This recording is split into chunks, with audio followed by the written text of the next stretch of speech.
coming up here to Corpus Christi, getting near the airport. I thought I'd turn this on. We have some emergency vehicles over on the side of the road. Just want to see if it will react to it. It's kind of slowing down. It sees the ambulance. Fire truck's on the way.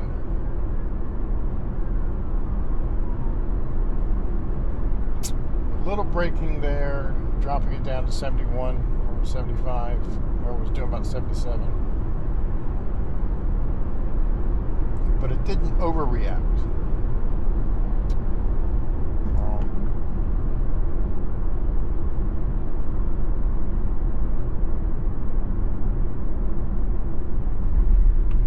As we're coming up to the Corpus Christi airport area.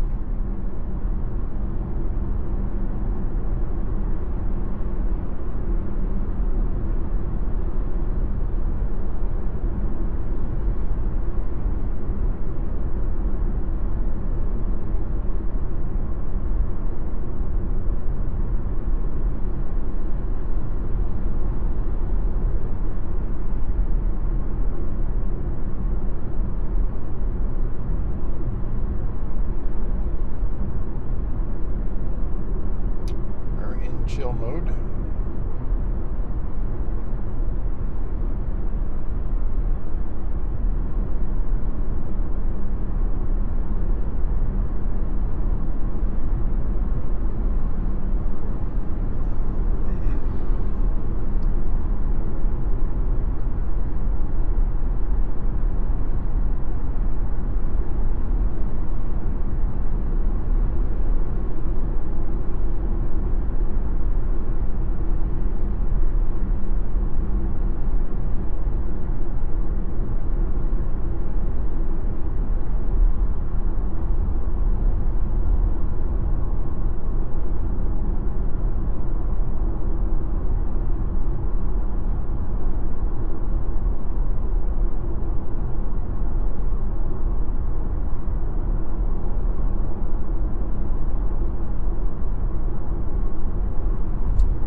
It does have a Uber waiting area here at the airport.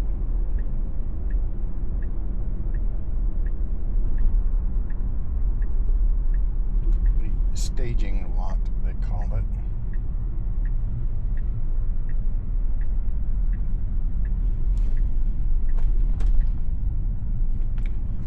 This airport, I don't know, it's a little bit bigger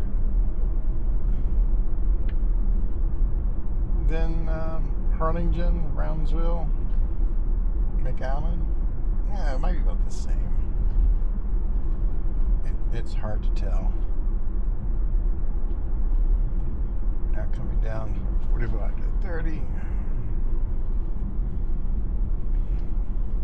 I'm now in the waiting queue. However, it doesn't look like there's going to be a flight until close to 6 o'clock coming in here. Free 3-hour parking lots, or free 3 hours parking in all lots, so it's free parking. But I'm going to go and cancel the navigation here. I don't want to go into the parking lot. So I'm going to cancel, and it's breaking for that bird. I'm going to get over this lane here.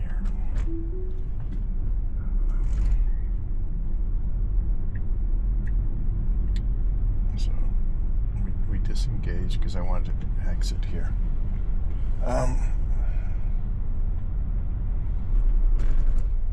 So I want to head down towards the, oh, there's, okay. Turn that off.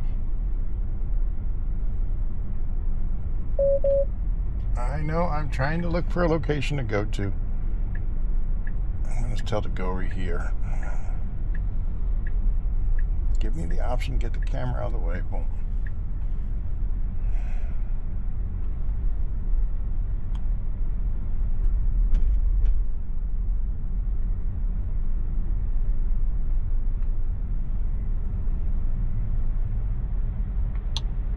Is it going to wait for them? It looks like it's going to wait for them. I'm going to turn off the Wi-Fi because I'm on the Starlink, and when I'm under these covers, I have no signal to the Starlink. Yeah, I think right there is the Uber waiting queue here.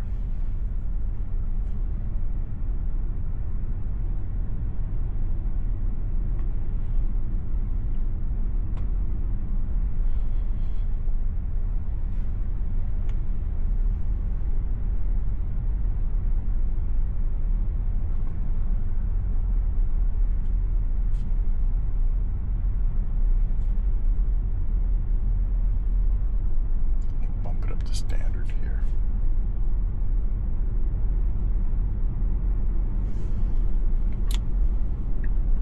San Antonio would be definitely a busier, better area.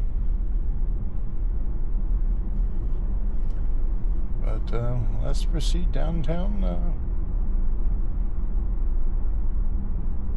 Corpus Christi.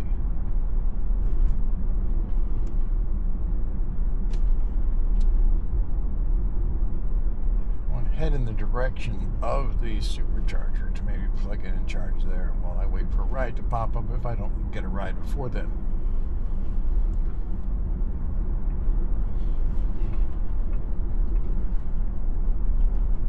I wonder how Laredo, Texas would be.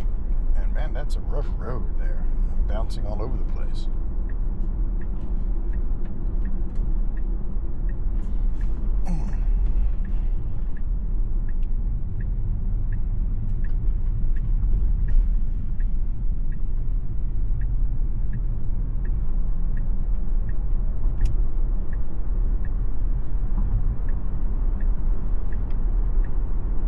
Padre Island, but not South Padre Island. That's North Padre Island.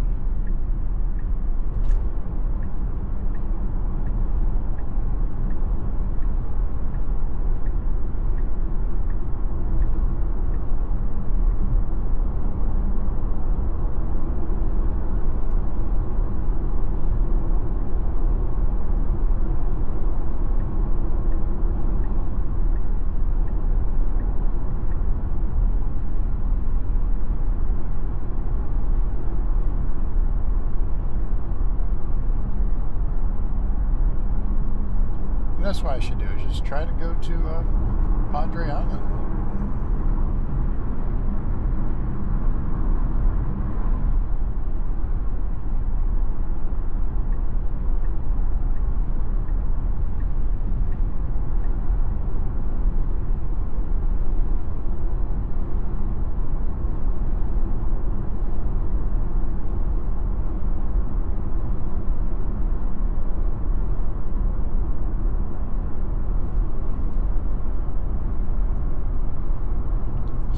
Let's go. The house is on the beach over here. How far is that?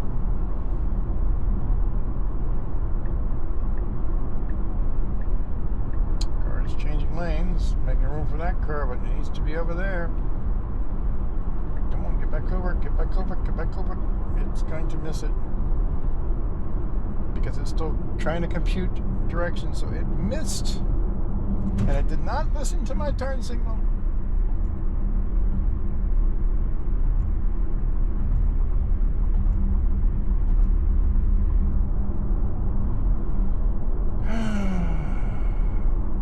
Give you a turn signal, obey it.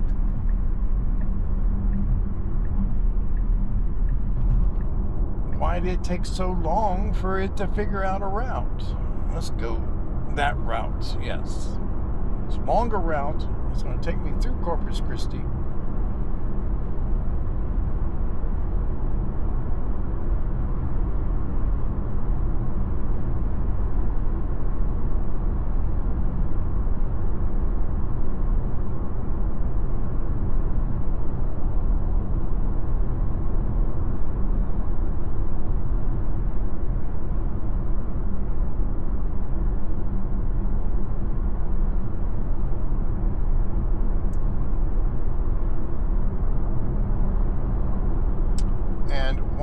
So far from the airport, but still in the Uber waiting queue for the airport.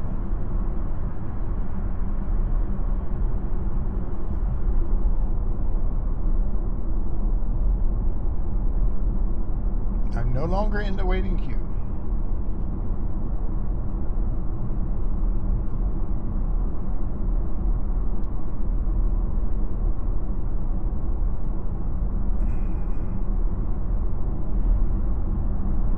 Uber, I'm not near the airport. Get me out of the waiting queue.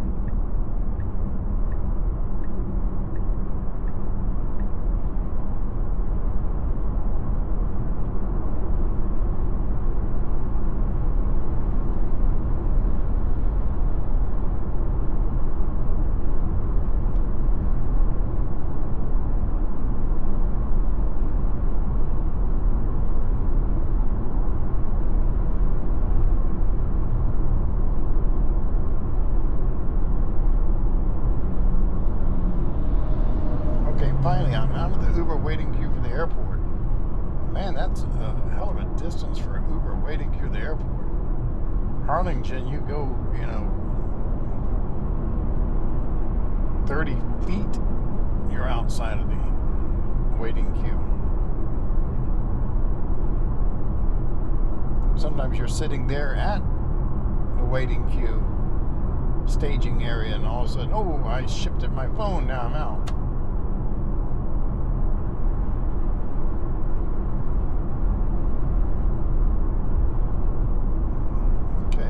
Drop down and chill here. Just lower down. We got some construction here. I'm not familiar with this area at all. I hardly ever been down here. In Corpus Christi. We got some refineries over here. Citco refinery. It's been a long time since I've been here. There was a PSC office down here that I had to come and help out when I was a network admin for that company years and years ago. Now we have a lot of traffic stopping up here. Traffic really backed up.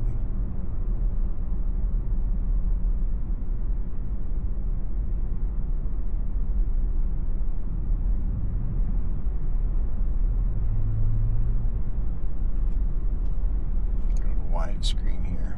Looking for Shoreline Boulevard. Looks like downtown Corpus Christi has a 2 to 16 minute wait for rides. That's kind of nice. We don't see these statistics for wait times in South Padre Island, Brownsville, that area. They're just not enough demand in the area to generate the wait times and stuff.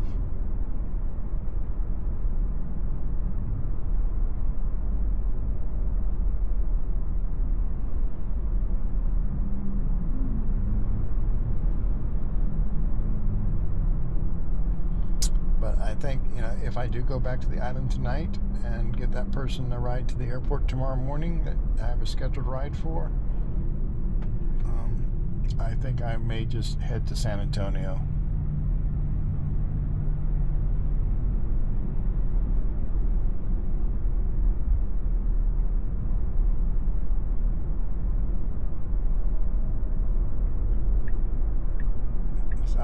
The island's not dead, but it's not busy either.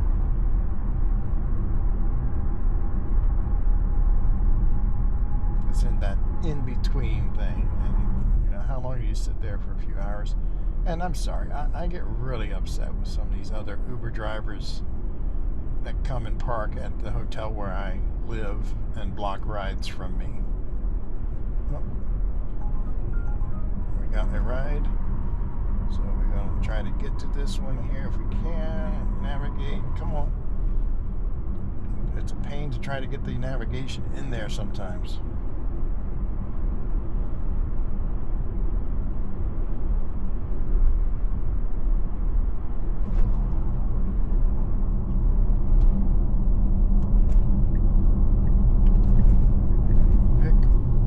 Pick up on Peoples Street T. Hart Boulevard near Landry's Seafood House. Okay.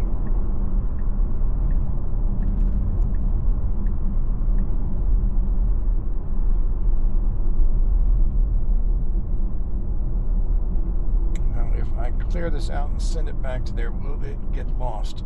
I hope not.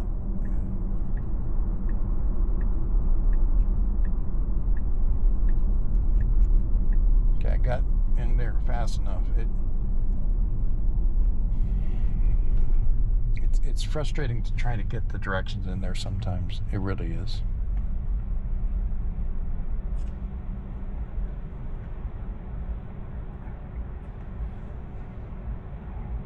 And I do hate when you are sending it new directions where it won't just continue going based on the old directions.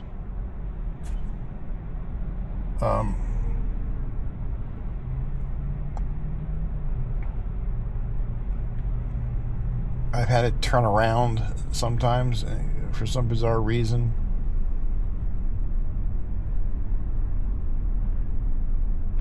And, that's not a full self-driving problem. I'm sorry. That is a navigation issue. It is doing better at getting the navigation quicker, but as you see sometimes, like earlier when I was trying to get it to go to the island, it just took forever thinking. Got the aircraft carrier over there. This is Corpus Christi. Parking lot or curbside? We're going to try curbside. Yeah, curbside should do it. I don't want it to go into the parking lot there.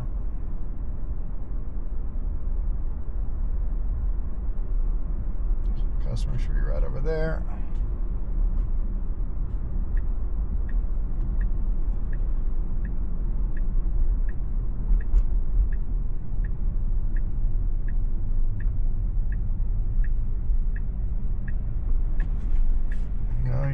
Okay, that was kind of jerky there, not knowing where to go. Guess we got a mermaid or something. Not a mermaid. It has legs, so I'm not sure what that is over there on that statue. A lot of boats here. We don't see these boats down here at South Padre Island. And I see they have a bunch of scooter rentals as well.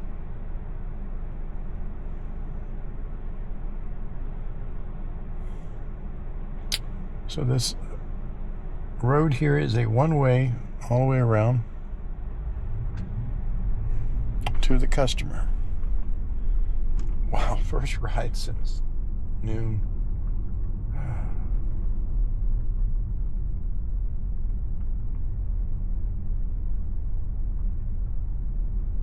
So hopefully it'll pick up. I don't know.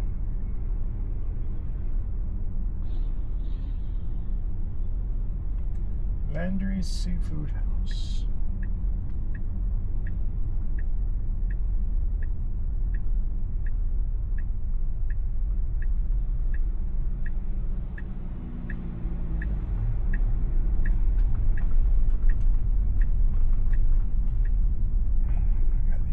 Here too.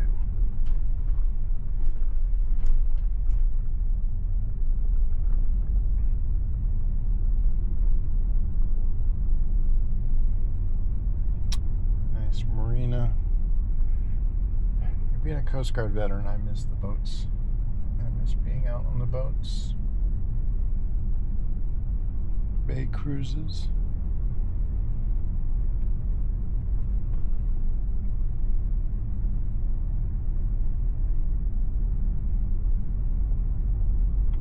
Curbside parking here for fishing and all that.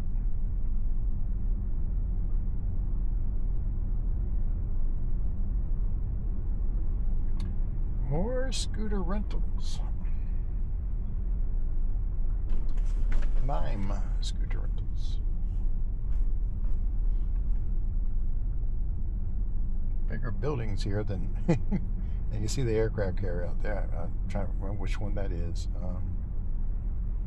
I should know. I've had a tour of it a few times. And I nice bridge there. But let me go ahead and end this recording as we make the seagulls mad. And I look for this passenger.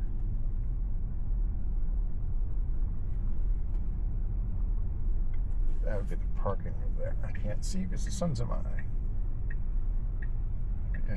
Yeah, there they are.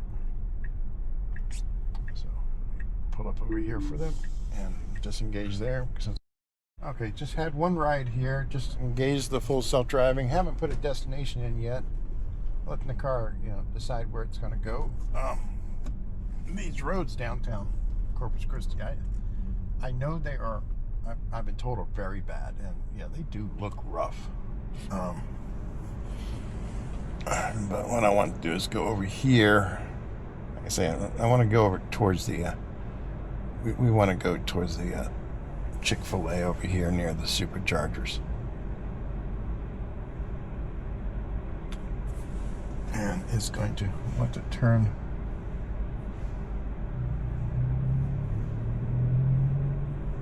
left here, so it's waiting for the green. Technically, okay, it's not going to turn immediately left here, okay, which is good because it should have been in the left-hand lane to make the left, so it decided not to do that.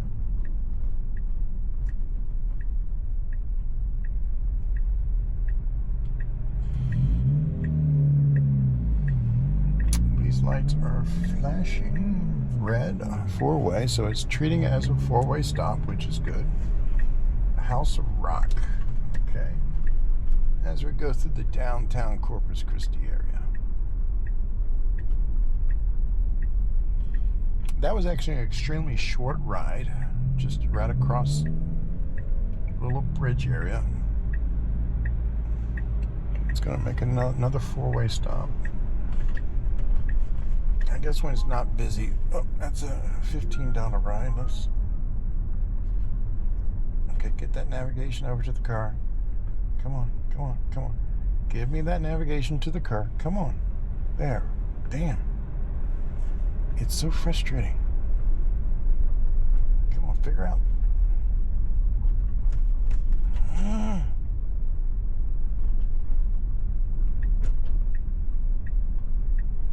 Finally. I'm sorry, to me it gets more and more aggravating when you're trying to send directions to the car. Whereas if I'm driving, I can go ahead and start taking over immediately and get the car to go where I need it to go, if I'm physically driving. And now, one of the issues, it could be trying to go through the Starlink. I'm going to turn off the Wi-Fi. There's too many tall buildings here that may be blocking the Starlink satellite dish.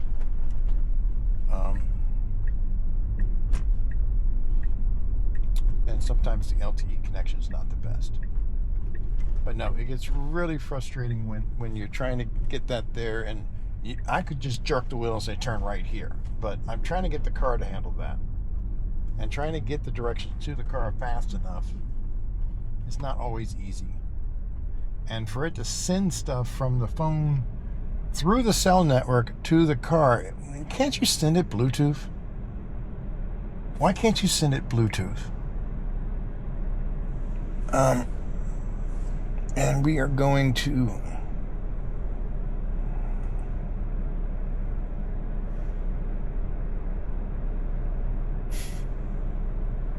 it kind of looks like they're inside of here, around here. Looks like they're walking towards the road. So if I do curbside,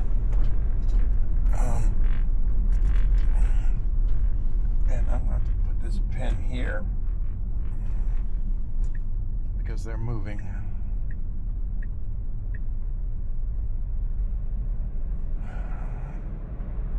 So it's a matter of chasing the person down. Homeless person sitting in the road. Okay, nice Corpus Christi. Don't know what he's doing. Now they're going towards the corner. Where are they going?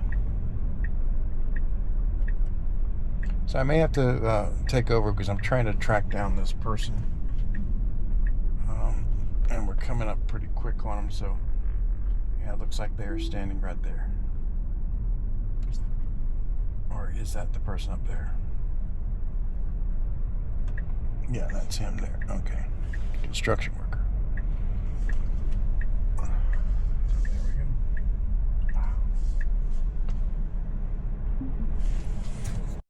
go.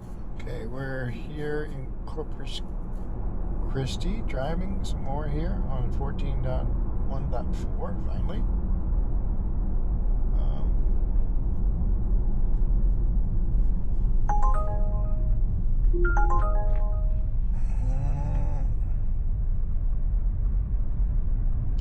Trying to send this one here. We can't get over to there, so how's this going to handle it?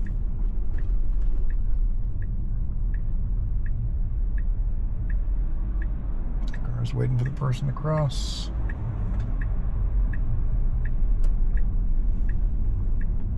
So good decision. It didn't try to turn left across multiple lanes, so it's trying to go up here and turn around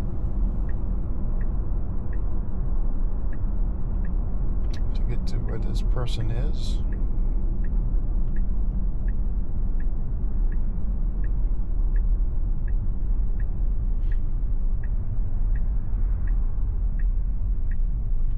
New message from Rich. I would like to drop off groceries at home, go to vet to pick up cat, then back home if that's possible.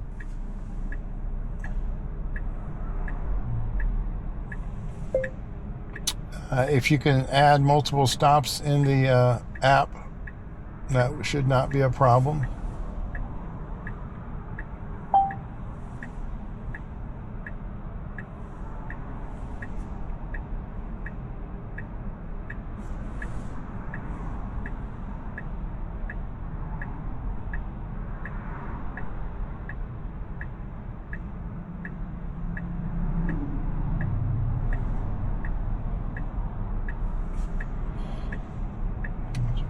For an option to turn here. Come on. Got too much cars coming.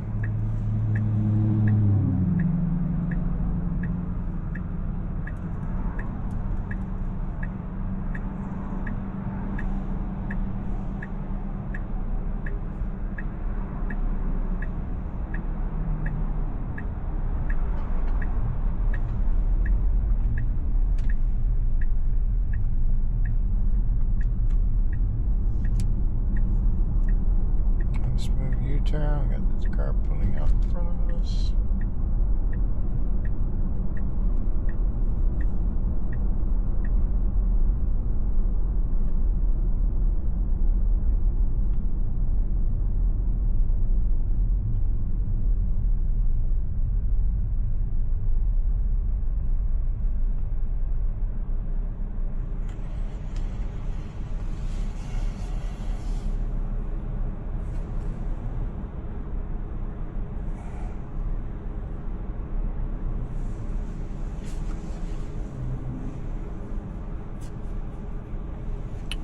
So yeah, you can do multiple stops.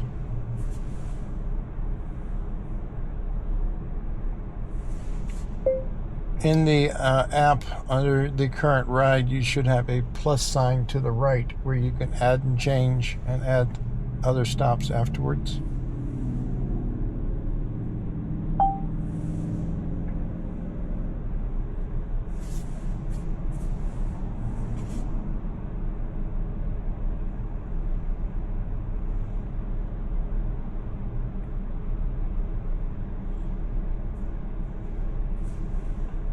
New message from Rich. I'm looking.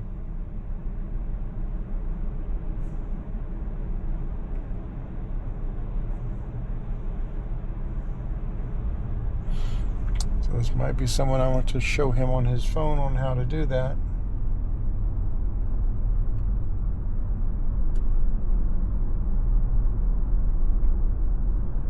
I personally don't like that because I make a whole lot less money doing that.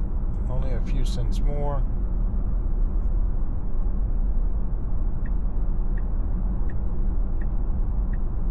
Drop off updated.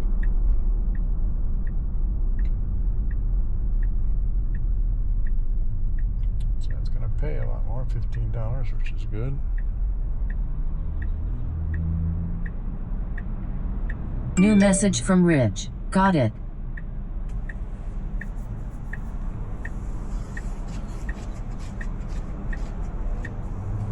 Come on. Come on, people. Go. Yeah, the car's trying to let people go, but they're not going.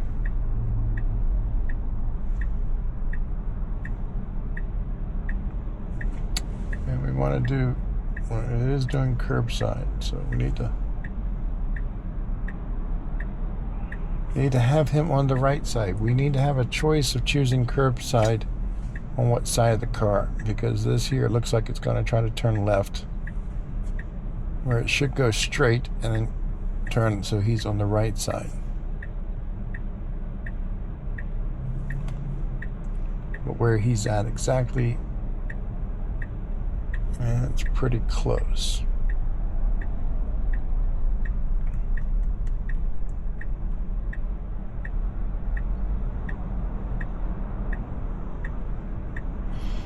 But yeah, whenever you do curbside, you want it to be on the right side, unless it's a one-way street.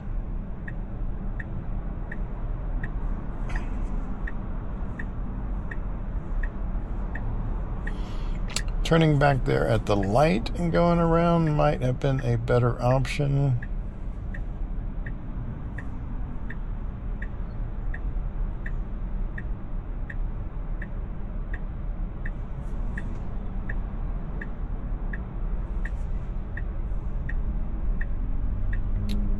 So I'm going to try to coax the car to go straight down. Use this lane here, then come around.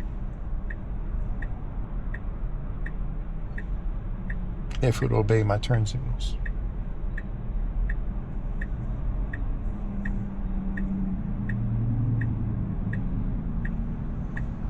But stuff like this is where I run into the disengagements, is just navigating, trying to get to where I need to go.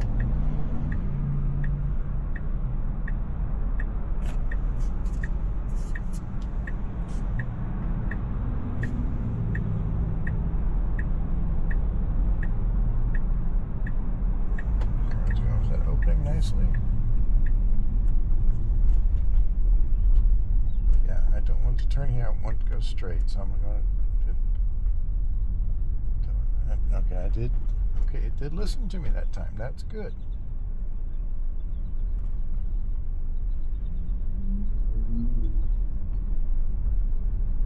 Got a van backing out. It sees the van. It's waiting for it. It's giving it plenty of room.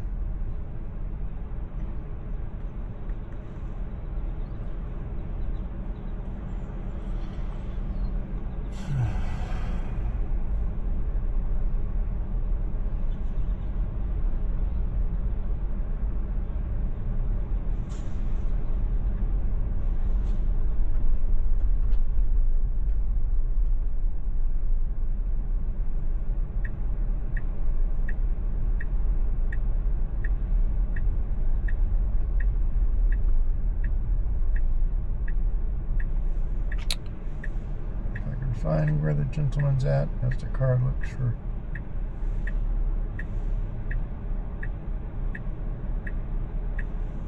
an opening here. There we go. I'm going in the video as I'm pulling up here.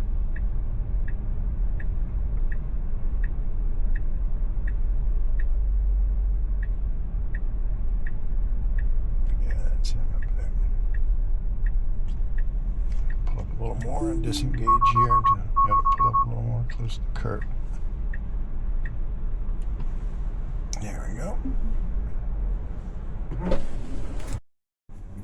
Okay, so far 14.1.4 is doing very good here in Corpus Christi. I'm not familiar with the area. I had to disengage a couple times back there because they had these drains in the street that were just way too deep. I mean, way too deep. And it was hard for the car to tell.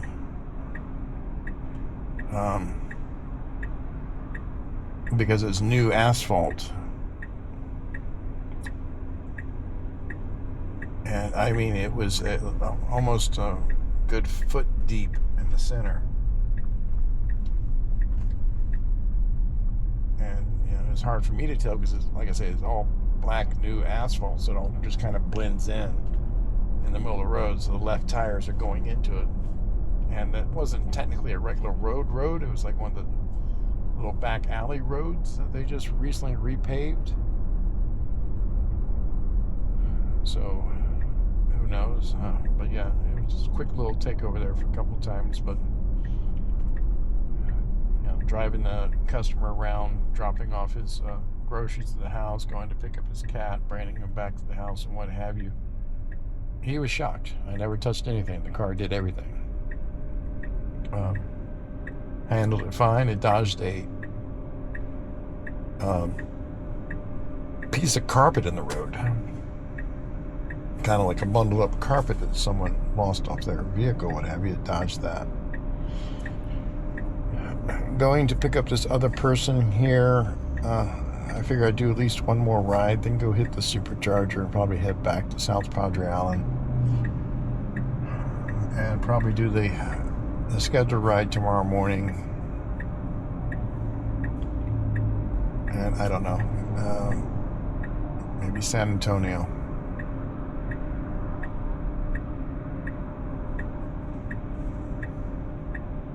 I mean, I could do McAllen, it's just not all that busy. I have my air mattress in the car. I have my bag with some clothes and stuff in there.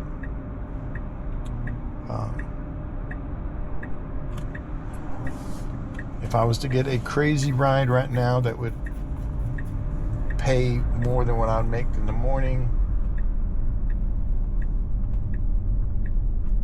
I would stay here. Okay, I like the pumpkin helmet on that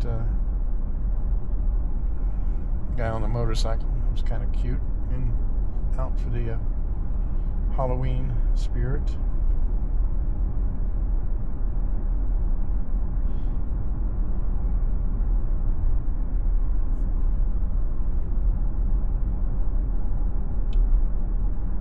The .4 does seem to be a little bit smoother in some instances, but it's hard to tell because I'm not back in Brownsville in the area where I saw the little bitty things every now and then.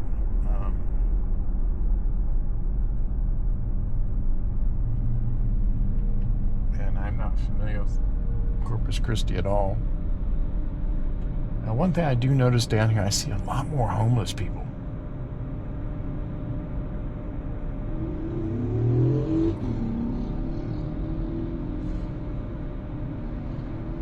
There are areas of Corpus Christi that just have tons of homeless people.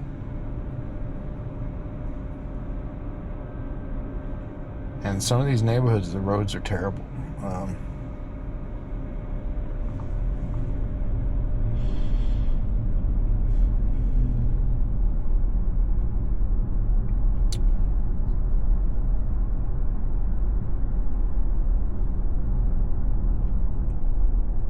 The weather's supposed to get colder tomorrow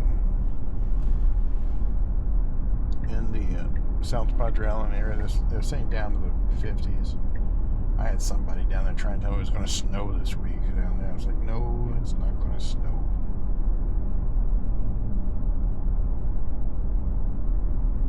But I did hear that San Antonio had a sleet or hailstorm just a few days ago. Of course, right now the big news is the hurricane hitting Jamaica.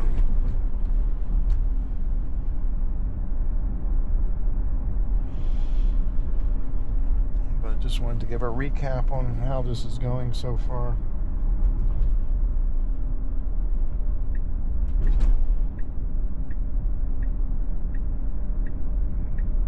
Oh, I have it in standard mode, okay.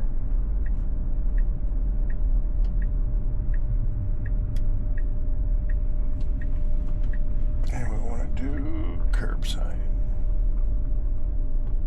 It had street parking.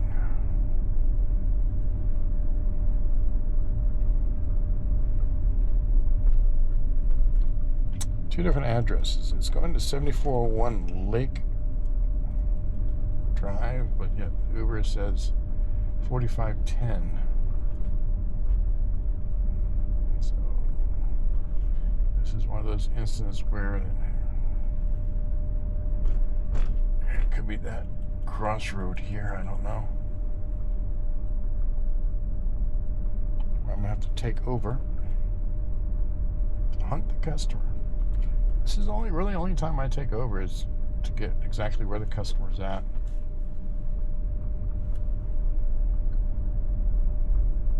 Sometimes it will get it right, sometimes it won't. I don't know why you're turning there.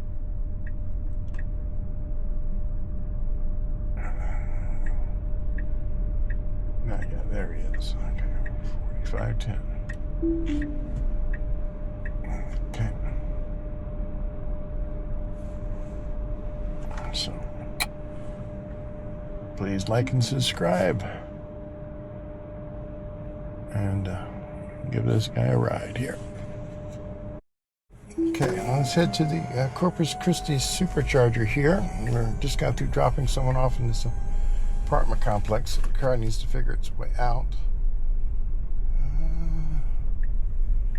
I don't know if this is a dead end or what.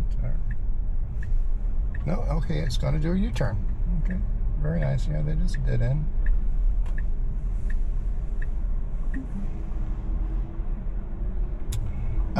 The confidence of it driving, that's the only thing I can really say. The confidence.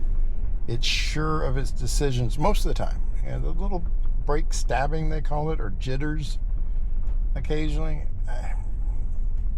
I don't think that is that bad of a thing. It's usually being extra cautious. But when it starts going, it's confident in what it's going to do. For me, not knowing the apartment complex, I would be kind of going a little bit slow, trying to figure out this why I want to turn or not, or what do I want to do. It feels like like the car is confident in what it's doing. It's not guessing.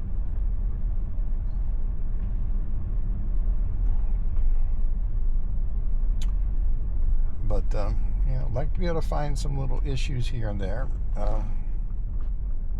Everything seems to be going very smoothly right now. The people the person I just dropped off, had to show them, you know, the car and show them the summons and do a quick little light show for them. And the kids liked it.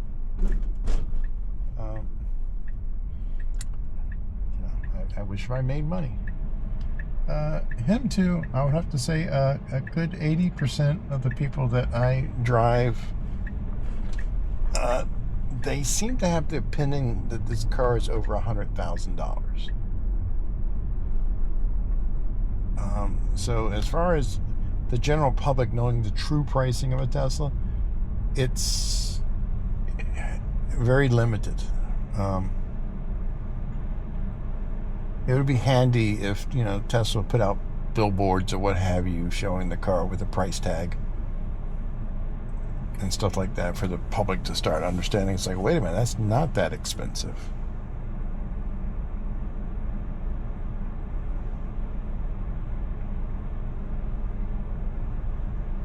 And they're used to other cars. So when they hear, you know, oh, it starts at $46,000. But yeah, once you start adding everything, then you're paying, you know, $100,000. But that is not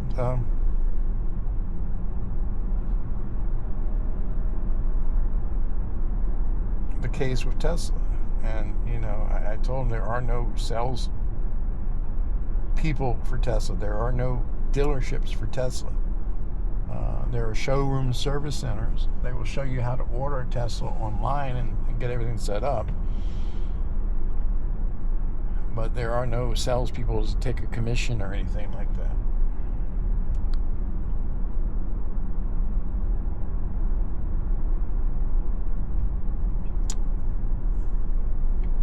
So I'm about 3 hours away from the island, South Padre Island. So I am going to call it an evening. Didn't really make all that much money. it is busier here. I did get over my $100 minimal that I want to make a day at least, which I had $48. So in 2 hours I was able to double that. So Corpus Christi, yeah, a little more money here, a little bit easier, or more rides here than in Brownsville, what have you.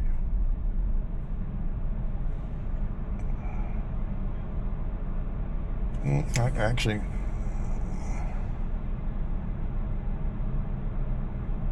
what was it?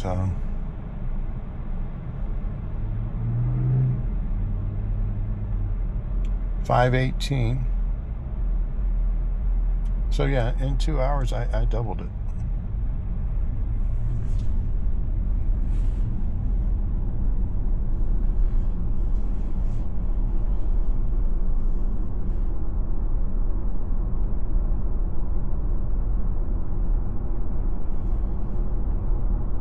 It's kind of sad to think that down there on South Padre Island from 5 o'clock this morning till noon,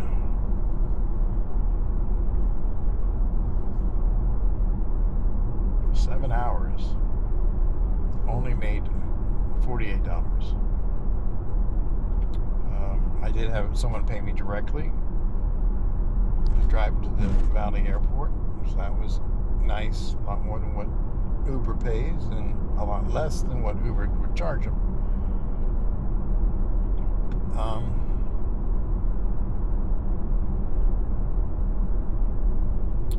But yeah, it's sad. I am going to go back to the island tonight. I am going to get some sleep. I have a scheduled ride tomorrow morning from Laguna Vista.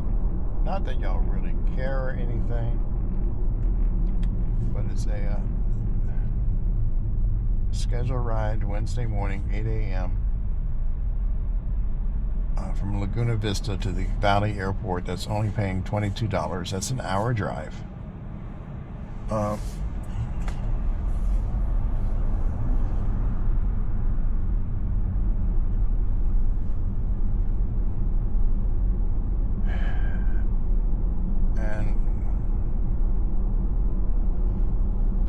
from there, head either back out here to Corpus Christi or just go to San Antonio. Tomorrow is Wednesday, so just try to do as much driving as I can Wednesday and Thursday, and then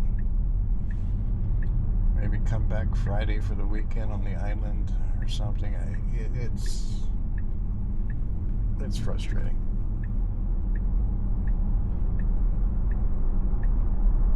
It is amazingly how smooth the 14.1.4 is. Just kick back, let it go, and it's doing a wonderful job. We are traveling to the supercharger here in Corpus Christi, so let's see if it will get to the supercharger successfully. If you're seeing my videos, I have had those issues. Like I don't think I've uploaded a particular video of the supercharger on the island. It just can't get to it. It keeps going to the destination chargers.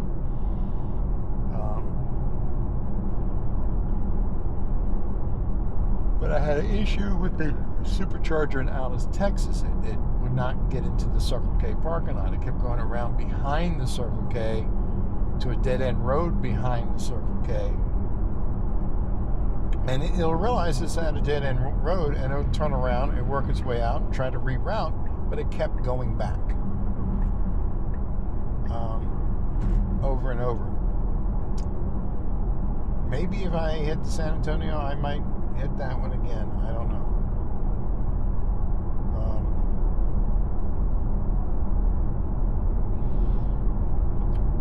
Now, people may say, it's like, oh, you drove all the way out here to make a little bit of money, and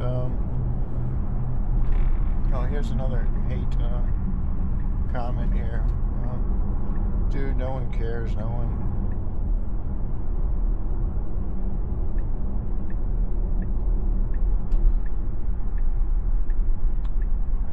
margarita right now, but I want to pull it up before it disappears.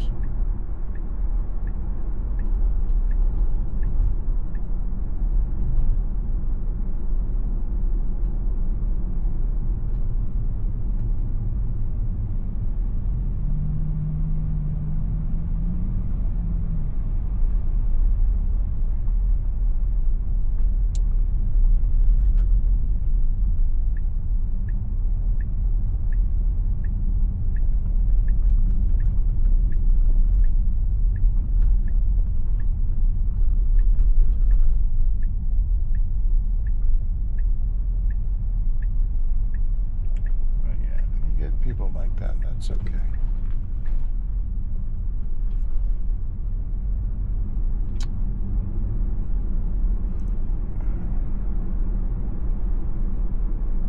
So we'll just see if we can make it to the supercharger here. It's doing good, getting into the parking lot here.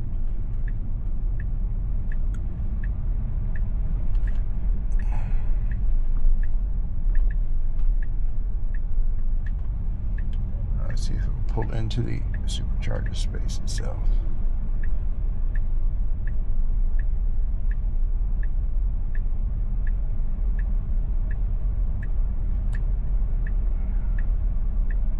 I don't know, maybe I take things a little too personally sometimes when people make comments. I mean, I did have the issue with the Matati and the goons on EVE Online back in 2010 with the campaign they had against me, trying to get me to commit suicide. That is me. Okay, and it made it perfectly here. But anyway, kind words, like and subscribe would be nice. But I'm going to go end this here, start the charging, and probably grab something to eat. And Mike subs. I haven't had a Mike subs in a long time. But and we're head out back to the island.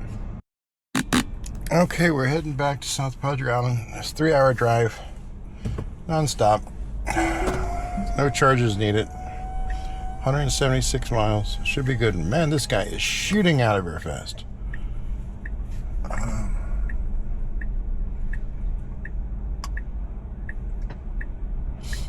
I don't know why he is in such a hurry, but proud parent of an honor student.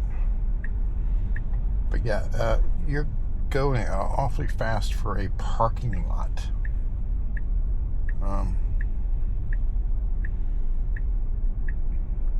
I'm using full self-driving. It's not going that fast.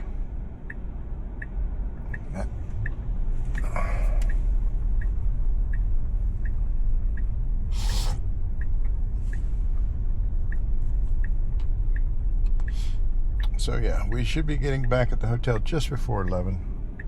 I'm trying to shave some of that time down to make sure I don't get there after 11. It's even 30 seconds. It's going to kill the Tesla insurance.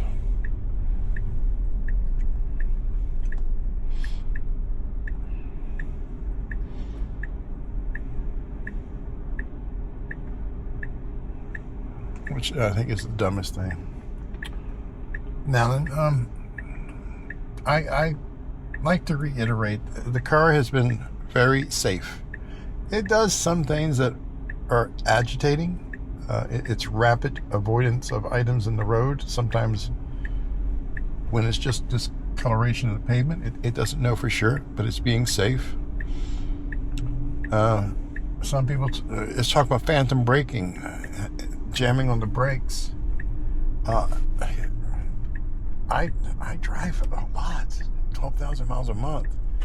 I'm not running into any jamming on brakes that they're describing. So I'm not sure why I don't see that in all the areas I drive. Who knows? Maybe I'll see it in this one here. I don't know. But I think it's kind of funny. You know, they're like, well, this is unsafe. What if somebody was behind me? Well, that's just it. What if someone was behind you? If someone was behind you, would it have jammed on the brakes? Or would it have taken other actions?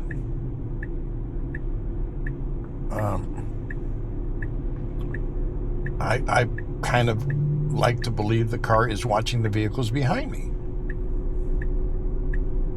If I'm coming up to a stoplight and there's a car behind me and I'm stopping for that stoplight, but the car is not slowing down, then yeah, my car should do what it needs to do to avoid that car running into me.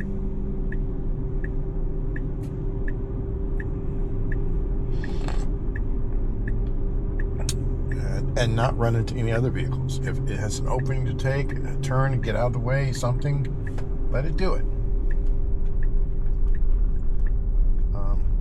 This is why I would love to see, get the Teslas out onto a test track and, really throw those type of scenarios at it and see what it would actually do.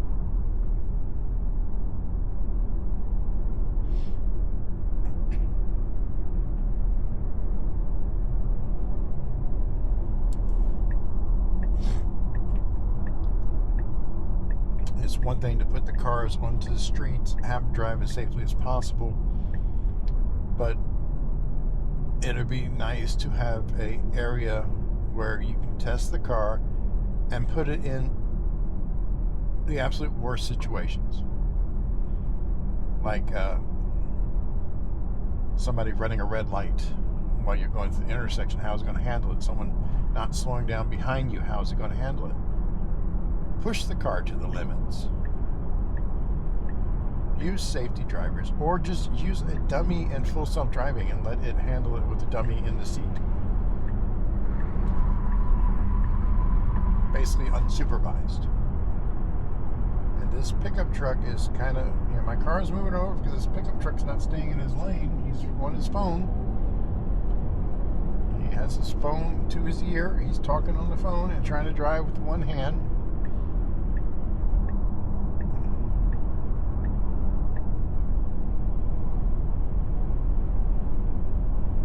And, I see that a lot.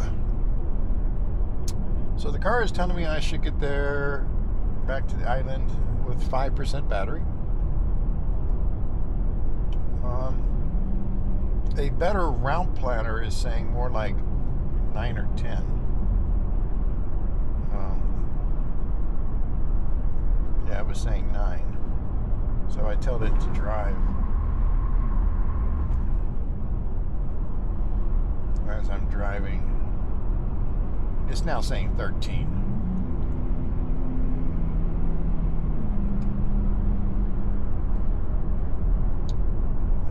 Tesla is telling me 2 hours 51 minutes. Better Route Planner is telling me 2 hours and 41 minutes. Both have this 174 miles. So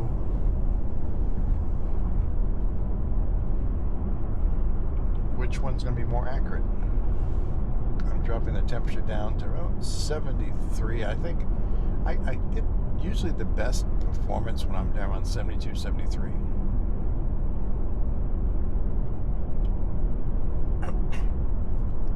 But anyway, I just wanted to give a recap of things that I say over and over again. And I'm sorry if some people's negative comments affect me at times.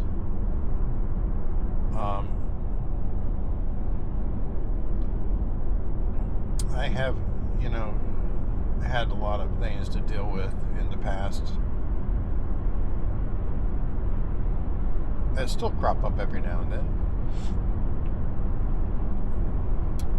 And I'm trying to do the best I can.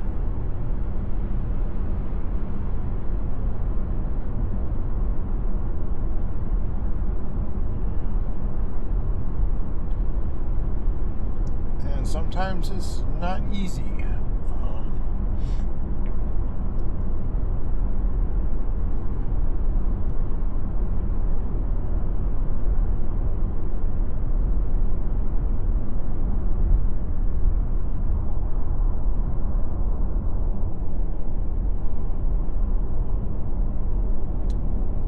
It's hard at times when you look back and you see the people that you've helped in your past and you've loaned a lot of money and they never paid you back, and they never have the time or anything to help.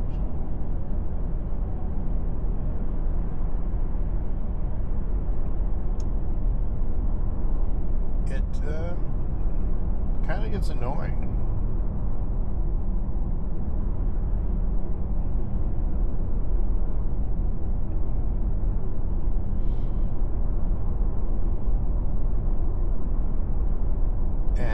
It's sad that I can't answer my phone anymore, that it's just non-stop all day long, 20 or 30 spam or scam phone calls, non-stop. And even the text messages, non-stop.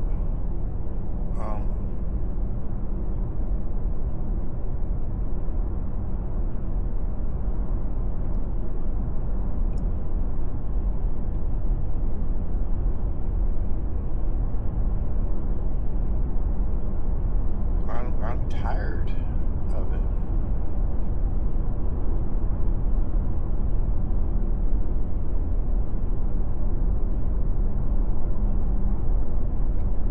We're driving in standard mode. We're driving Tesla full self-driving 14.1.4. Just installed this afternoon, a few days late. Don't know why. I'm in the early access program, and the other versions before, the 14.1 and the 14.11 and the 14.3, I got instantly when they started being released. 14.1.2, no, nothing. Very weird way Tesla pushes those out. There are tons of people on the latest build, which is, I think, 2025.38, I believe. And we're on 20.32. But yeah, the latest build is like 2025.38 something. And if y'all don't on that, I'm sorry, you won't see 14 for a while until we get past your build. And they may put the 14.2 on that future build. But there's so many people trying to get the 14, but yet there's like 3,000 plus on TeslaPi's site waiting to download the 2025.38, and you can't go backwards on the firmware. I mean, you actually could physically. I mean, but the way they Tesla updates do it, they won't let you go back a few versions.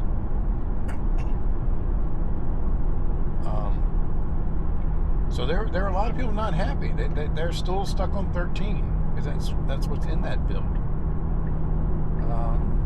They won't see 14 for a while, and you get people really upset, and they're fussing at Elon. Elon told us this, and he lied, and we're not getting it.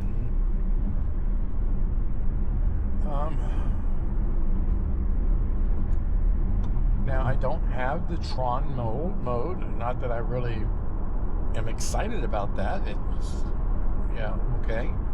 It's Tron mode. I do know there was rumor at one time that Unreal Engine's going to be put into the entertainment system there and have a lot better, higher graphics for the full self-driving. Yeah, that'd be cool. It'll visually look nice, but it's still supervised. We still should be watching the road, not watching that. My passengers would enjoy it. And that's another thing I noticed. A lot of people are driving, they get really upset because it doesn't visualize the exact right type of car, or it's not showing the color of the car on the screen. And I have to explain to them, it's just showing us that it knows something is there, and a guesstimate of what it is and what the size of it is. I've also had other customers say that all this comes from the Starlink satellites, And if it wasn't for the Starlink satellites beaming down the information of what's around me, the car can't drive. And I have to explain to them that's not the case. It's not getting information outside of the car from the internet or from a satellite.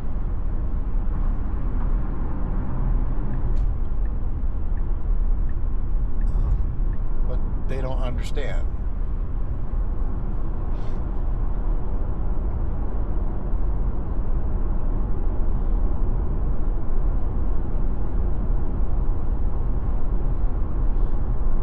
But also I've had customers who think the Earth is flat. Yes. I've had 37 of those in 5 years.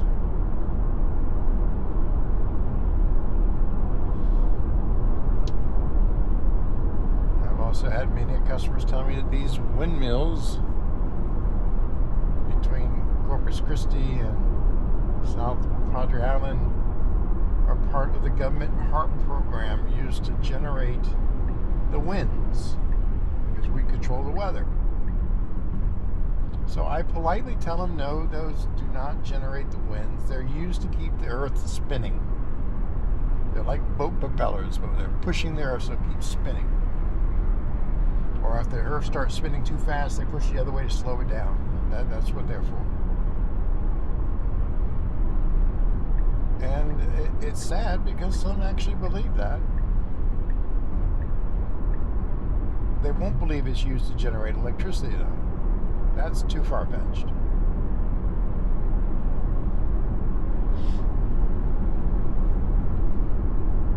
Which is what really kind of baffles me.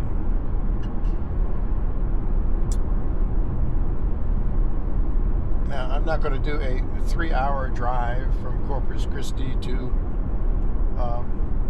South Padre Island. I could probably plug the camera in and do that.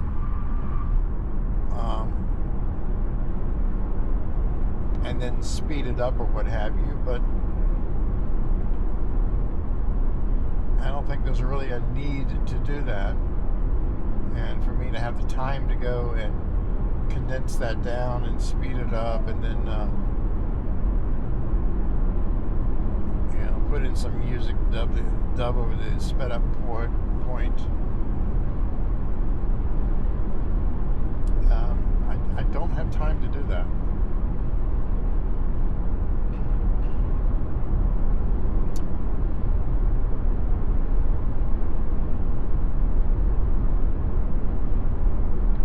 As it sits right now, I'll be getting back at about 11 p.m. and then I'll have to get up first thing in the morning, preferably 4 a.m. and try to get some really early rides before the 8 a.m. ride. But odds are I will sneeze. And again, sorry about that. That should be all of them. Odds are I'll be online at 4 a.m.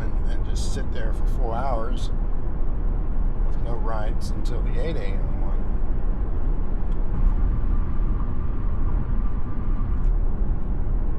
Or I can just try to get some sleep. I still have videos to work on when I get back.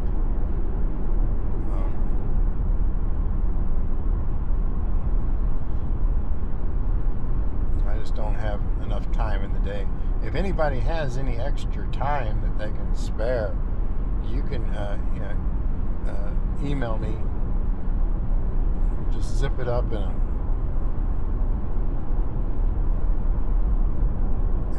email me the extra time, and hopefully I can utilize that. There's just so much I want to get done. I don't have it. And it's always kind of weird to look over to your shoulder or look out to your right and see these gas plants with their stacks burning off the extra waste all throughout the night. Kind of reminds me when I was up in Chicago in the Coast Guard. I saw a lot of that up there back in the 80s.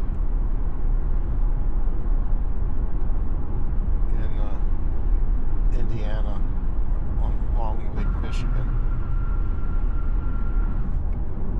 It was also kind of cool to see the steel plant on Lake Michigan pouring the hot steel or lowering the hot steel into the lake in a little bay they made, and just the steam coming up, especially in the middle of the winter time, it's glowing, that steam coming up and reflecting the glow of that red hot steel.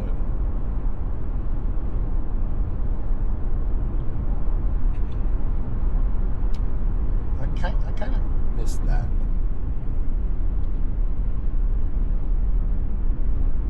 Sorry, I'm just going back to the past.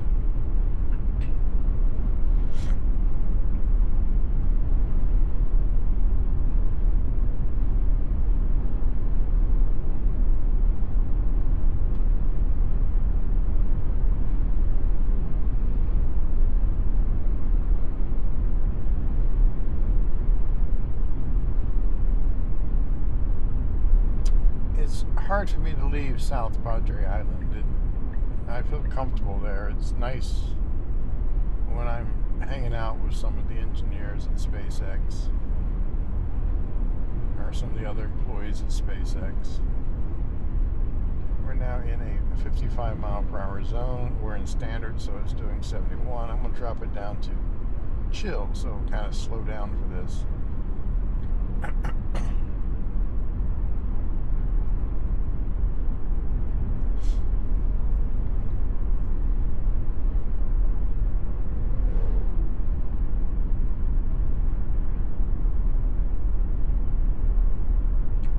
Why am I doing that? Because I really don't want to get a speeding ticket.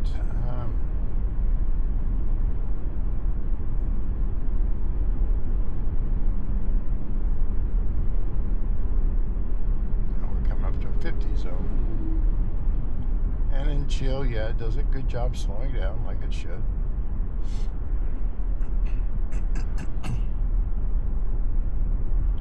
That's the thing about this area.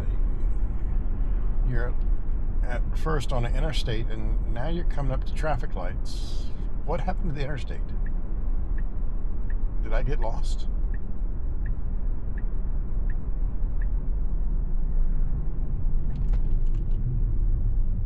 And it was braking for that plastic bag going across the road.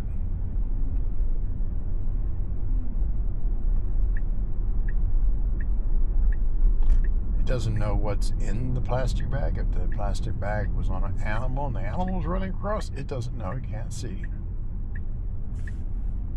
I'm assuming the way it was blowing, it was an empty plastic bag, which more than likely it was.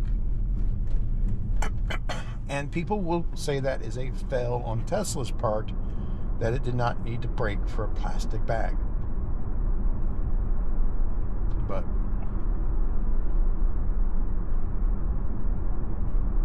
we don't know what's in it.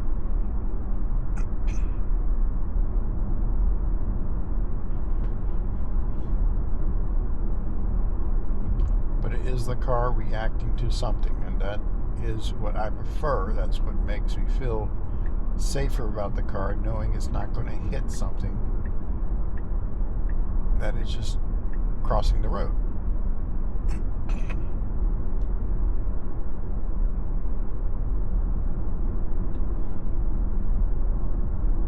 Be it animal, kid, or what have you. Now we're basically getting back up onto another bag. What is with the bags tonight? I felt a little brake for that. That was a black bag. Hard to see until the last second there, but the car did tap the brake for it a little bit.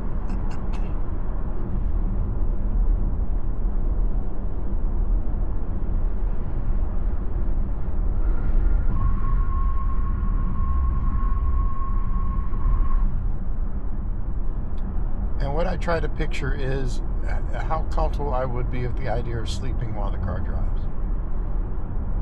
And like I say, so far, 52,411 miles in 4.5 months on version 13 and 14 so far. And on my Model 3 in 3.5 years, 360,000 miles on various versions of the full self-driving. And my Model 3 before that, 180,000 miles.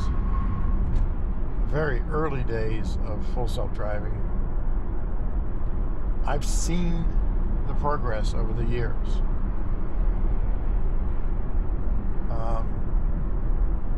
The past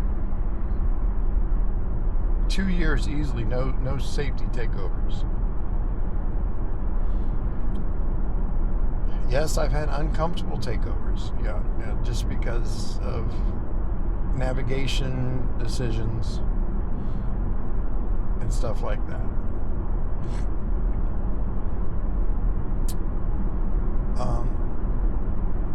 Or things I just don't feel comfortable with. But as far as safety, it's been very solid. Now, we have gone from a 60 to a 70 zone, and the car is slowly moving up to 70. I don't mind that. I actually prefer that, because then you're not, consuming a lot more energy than you should.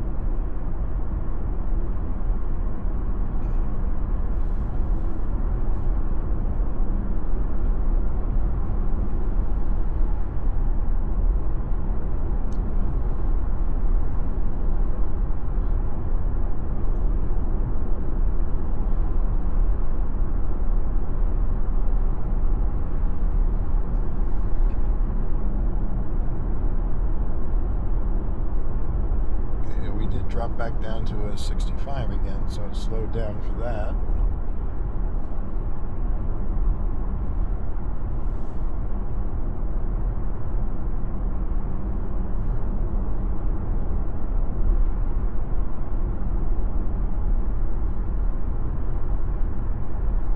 Sorry, I was looking to try to get more hints on how to stretch my range.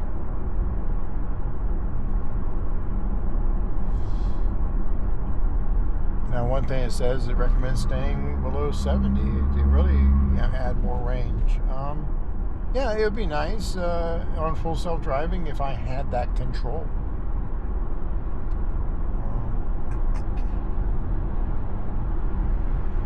But when you get in a 75 mile per hour zone, it's going to do 75 in sloth mode. So I don't have that speed control over that.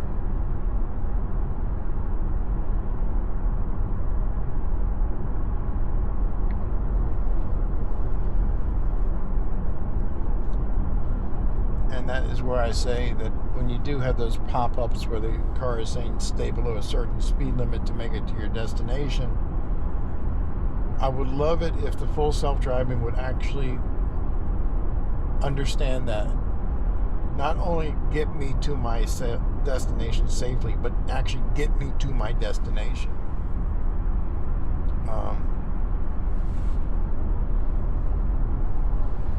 So I don't have to be towed or anything.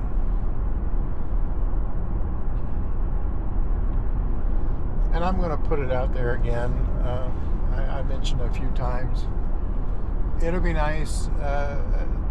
Elon has mentioned years ago that when full self-driving unsupervised comes out, that Tesla themselves will be responsible for any accidents and stuff if you're using the full self-driving. Yeah, that'd be nice. But we can go one step further right now. If you have Tesla insurance, if you're in a state that has Tesla insurance, why don't we switch the Tesla insurance? Charge me $2 a mile that I actually drive. So if I use full self-driving 100% of the time, and I never drive myself, and I'm rely on nothing but self-driving, then my insurance will be zero. I mean, it's already, they had the point system. But for all the points, except for late night driving, for everything else, the hard braking, following too close, etc., etc., etc., for all of those, as long as you are using full self-driving, they don't count. Late night driving doesn't matter. You drive any amount of time, even a few seconds after 11 p.m. or before 4 a.m., you get dinged hard for that. I think that should go. But for all the others, if you're using full self-driving, you don't get dings for any of that because the car was doing the driving. Well, I think 14.1.1, all that, is to the point where the insurance company could go ahead and change their plans and say, hey, we're only going to charge you per mile that you actually drive.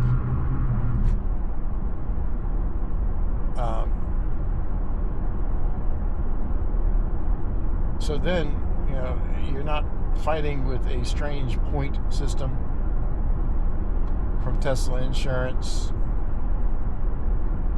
that gets you for hard braking just because you tapped the brake or because the car used the brakes during summons. And I just want to double check on something here because I did demonstrate the summons today. Okay, I still have 100 for the day, nothing at all. That's good. So far today, I've driven a total of, let me take a look here, 354 miles. Yeah, I drove a total of 354 miles. Total. On full self-driving was 353 miles. So far today, only 1 mile in total for the entire day that I actually drive.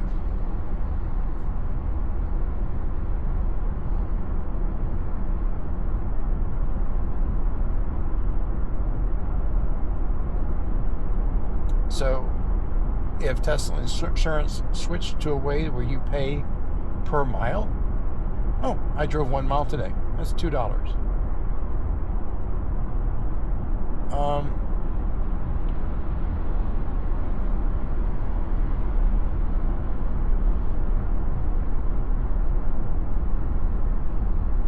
Now, granted, that doesn't cover, things like if an uninsured motorist hits me or what have you, but the car should be able to avoid that.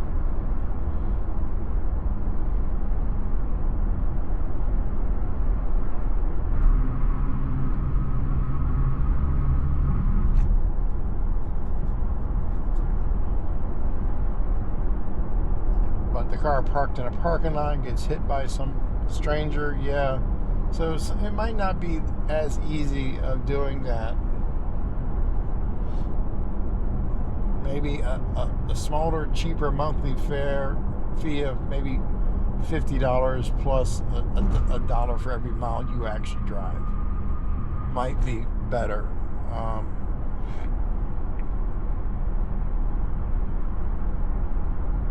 don't know. I'm just talking to myself about it.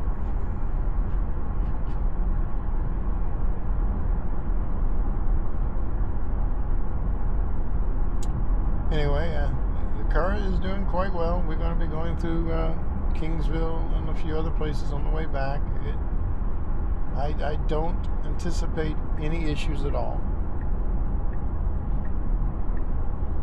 We did have the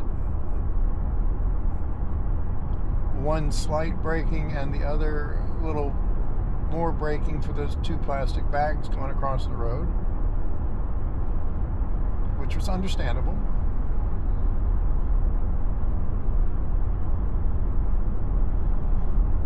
I know I have a video there of a couple of puppies that ran across the street in front of me. You can clearly see by the blue line that the car was slowing down before the puppies even got into the road. so it wasn't jamming on the brakes or anything with the puppies in the road.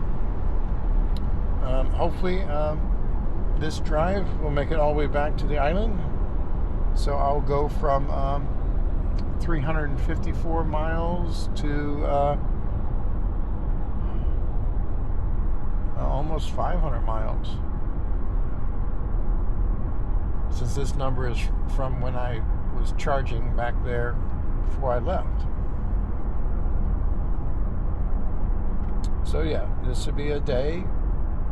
Now I started out on 14.1.2, or yeah, 14.1.3 I mean, and then 14.1.4,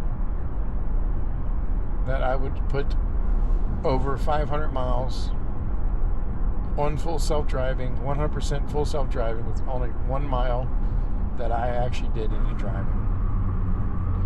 We are coming into oversized load.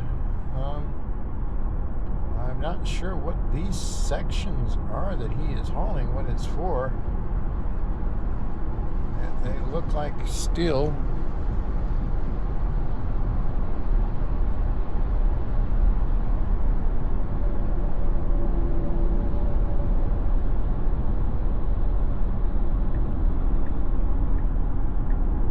The car's getting out the passing lane, which is good.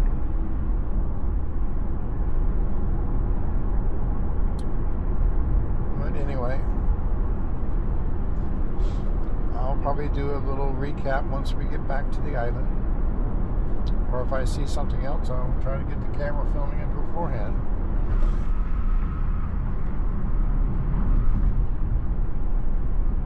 Please, kind words, like and subscribe. Tell a complete stranger a joke, make them laugh. And then your day will be complete. Thank you. Okay, just wanted to do a quick little update as we're proceeding back to the island.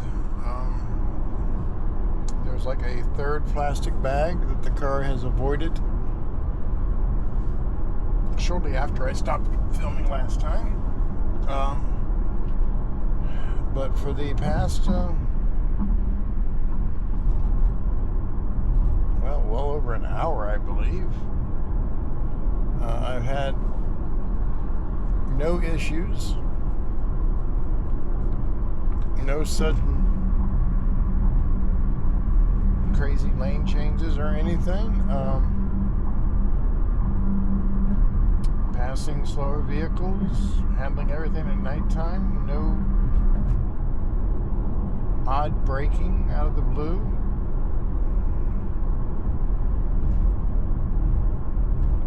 We're now entering Harlingen, so I'm about 47 minutes away from the hotel.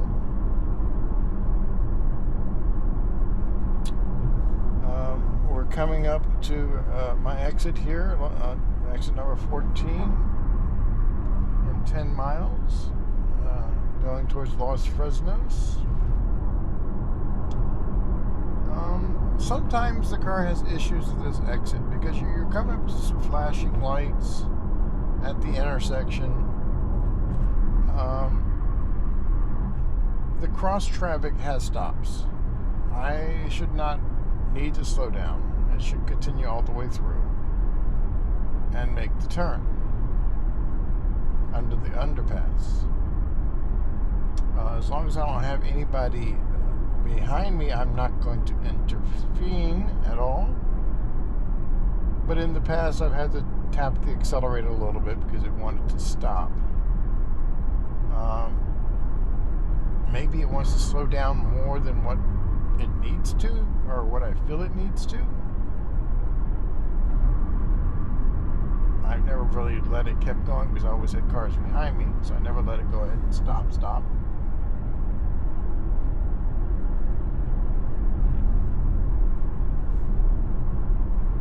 But we will see this time exactly what it will do. Like I say, the car has been extremely safe, doing a great job. nothing out, nothing crazy going on, no crazy traffic right now.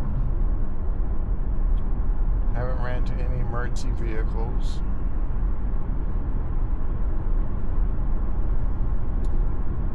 I myself am a little groggy. I'm tired. I have been going all day long. And that guy is really on that truck's tail. He's really following too close.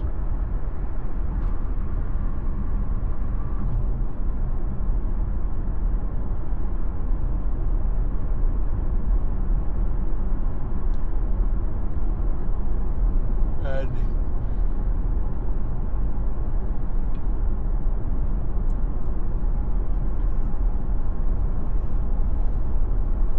he likes to ride the passing lane.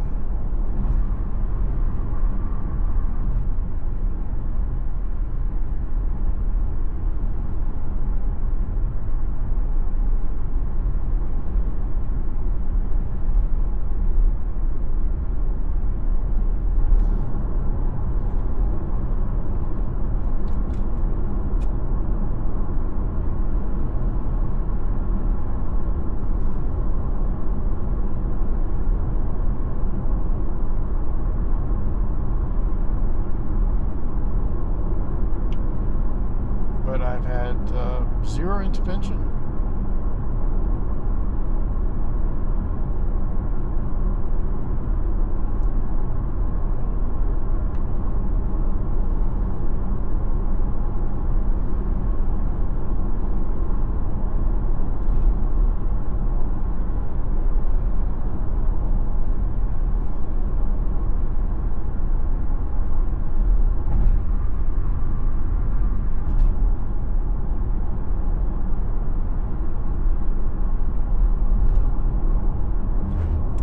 It's funny, I did see a link earlier pop up on X, Whole Mars Catalog, doing a video of a rideshare passenger not realizing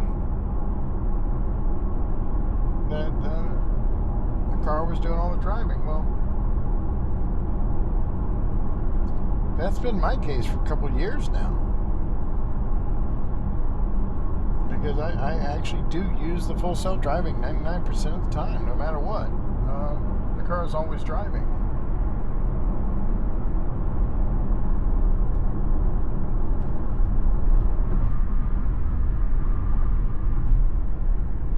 And 99% of the time, the customers never notice. They think I'm driving.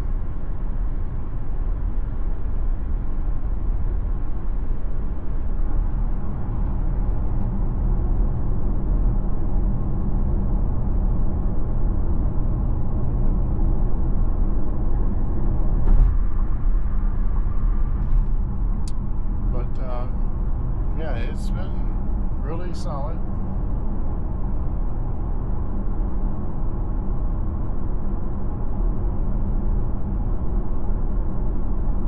For this entire drive. For the entire day.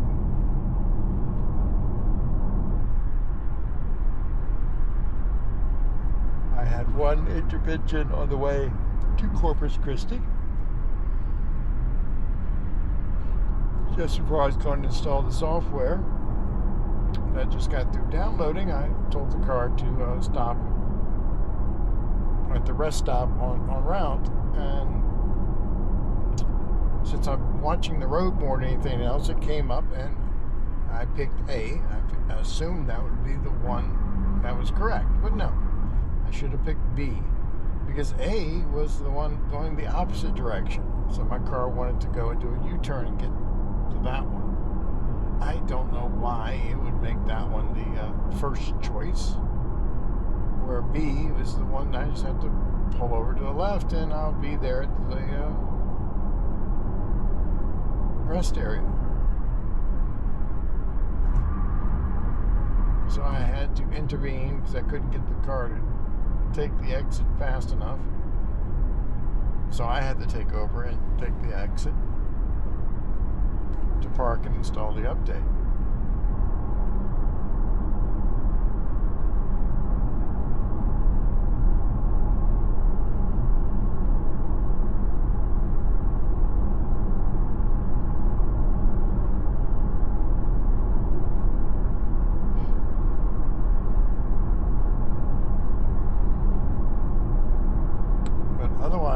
you know, this has been,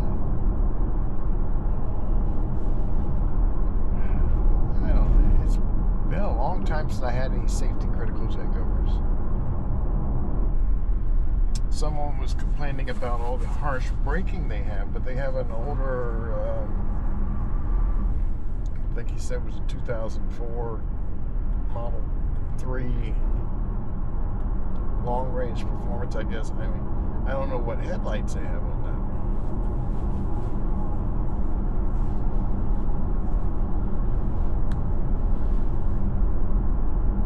that. And the areas that I drive can be pretty bad.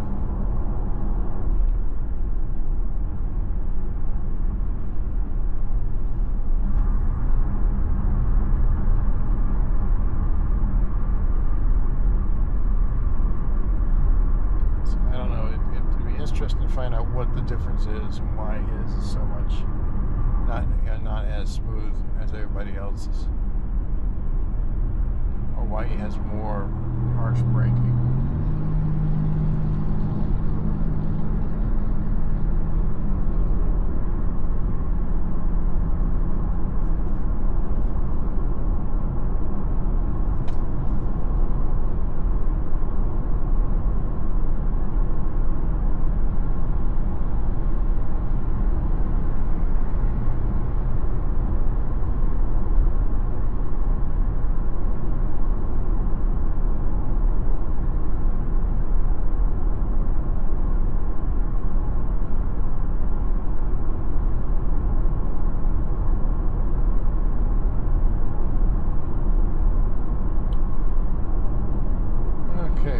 To 1 mile from my exit. Let's see how it handles this.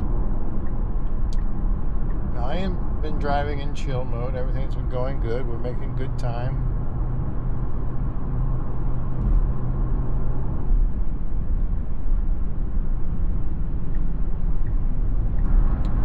But once I get this exit and start heading to Los Fresnos, I will usually, by default, drop it down to swath mode, because it is a speed track town.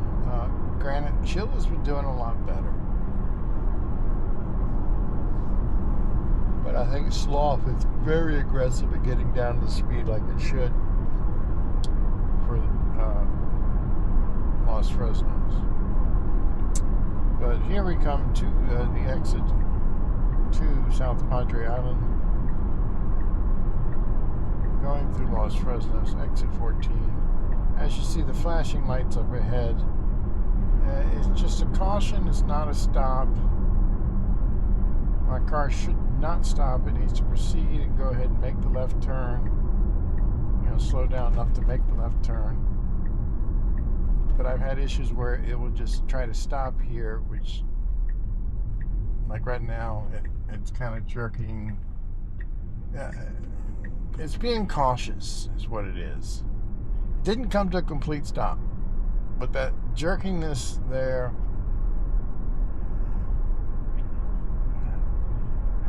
it's acceptable. It's just, like I say, uncomfortable. It's still being very safe. These adaptive headlights are really nice. I love the way they light up the area, but yet they don't shine into the oncoming traffic. You can see on the trees, I don't know if you can see it or not, and it's hard to make out, but on the trees you can see sometimes the pixels changing, turning off as we get closer to some of the cars. Like this car coming up here, you'll see the lights on the trees kind of disappear and then come back on afterwards.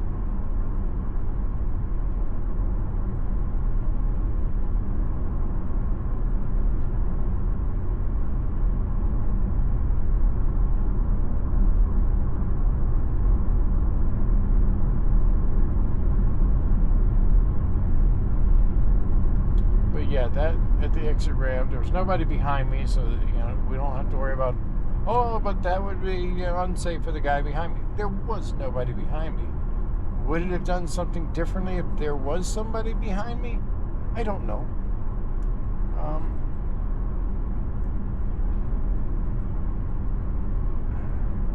All I know is in that exact situation, it was doing a lot of tapping of the brake, which is okay. I mean, granted, the cross traffic is supposed to stop, but you cannot assume that everybody's going to stop. I cannot tell you even today how many times I've seen people just blow through red lights right next to me.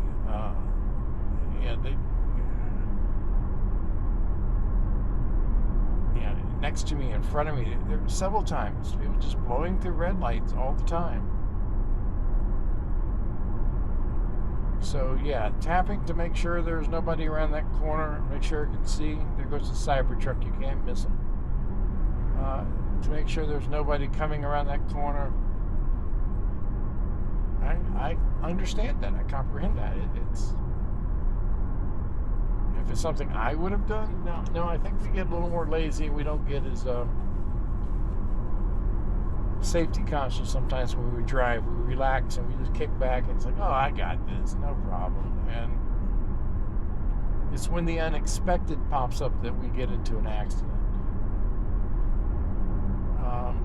The car dodging a bag flying across the road. Well, if it was an animal, yeah, animal might have gotten hit if the car didn't dodge it. So that's okay, it's still safe. It's not like I'm running a car next to me off the road. It does it when it's clear. I haven't had to do it and interfere with anybody around me.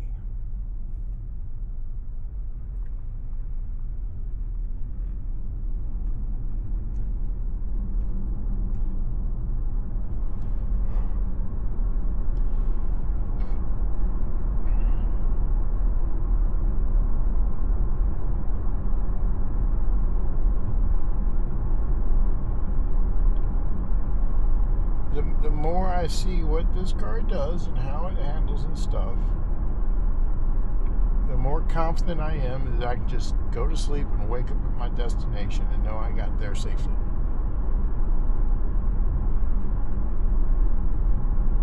That the car did everything it should do to make sure I got there safely. Now, I'm not saying that I got there legally. I mean, yeah, it may make a mistake and do something that's technically not legal. I did have, I think it was earlier today down in Harlingen where I gave it a new direction and it almost immediately turned right. And then it was signaling to turn left, but that would have been a wrong way on a one-way street. Even though the signal was on, and it was a four-way stop,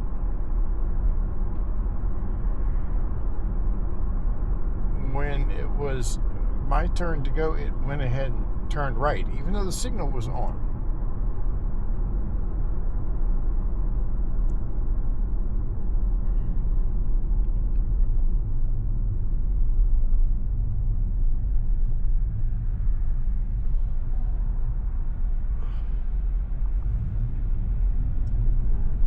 I have had it go to enter a place and notice there was like a do not enter sign and it kind of aborted and went around the other way.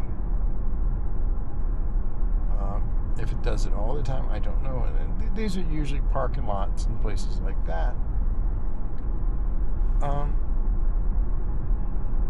Not every parking lot is completely mapped clearly.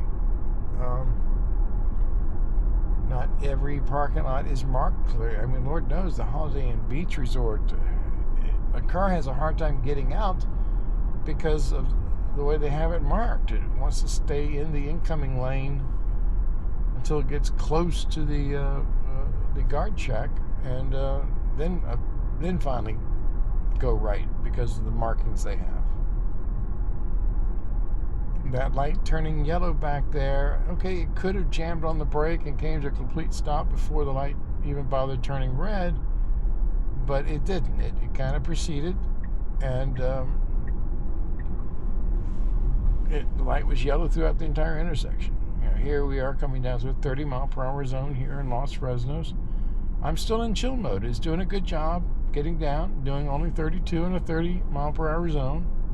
That makes me comfortable that I can use the chill mode.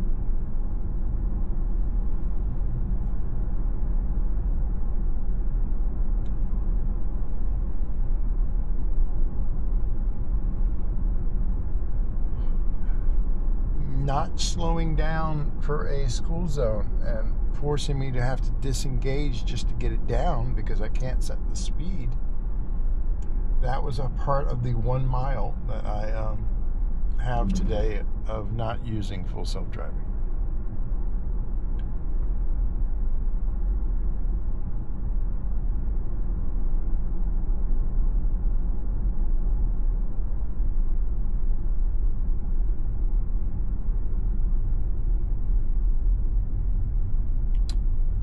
But I'll just probably do one more video when I get back to the island here in about 30 minutes. That'll be a short one. But just wanted to give a little recap. Thank you. Okay, we're coming up to the last few minutes of my drive. About the last 10 minutes here, we're coming up to Port Isabel. Still zero intimate. I could have been sleeping. I really could. I could have gone to sleep when we left Corpus Christi.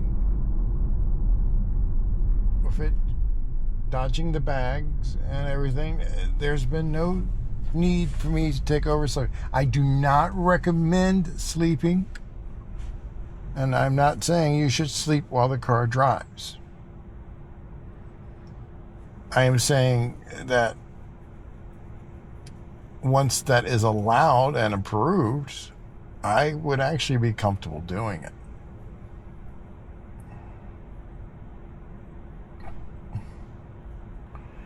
Now,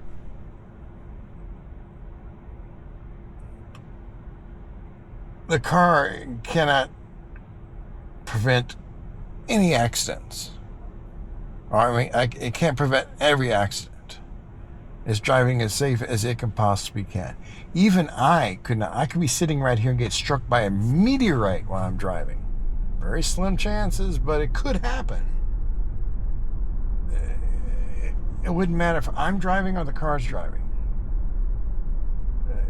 There is just no way of avoiding something like that. We got a person walking across the street. And it does visualize them quite far before we even got here.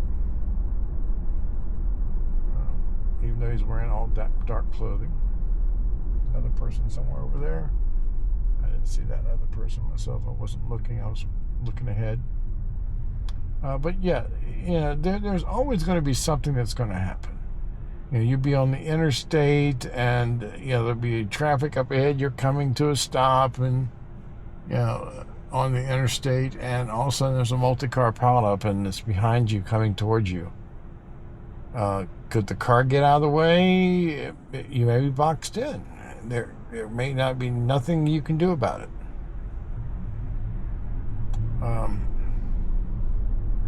Now, are we going to blame full self-driving for that? No.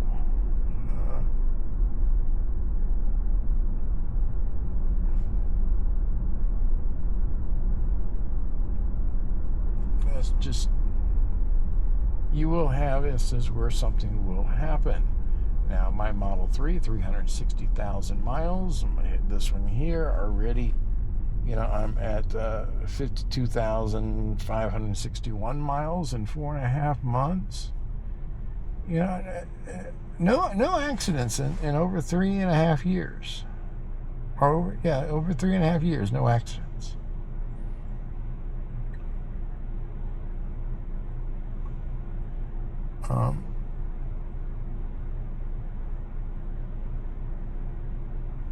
Correction, one accident I think in 2022, where someone was turning left from Padre Boulevard coming across the bridge. They did not yield. They were supposed to stop, or yield at least. I had the green right away, and they just clipped the very back of my Model 3, damaging the charge port.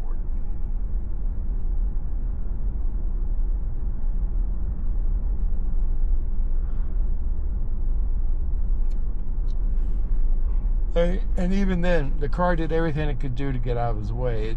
There was another car to the right of me that it couldn't get over any further, found hidden out of the car.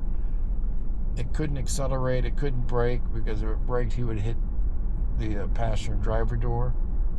If it would have accelerated, it would have been the car in front of me.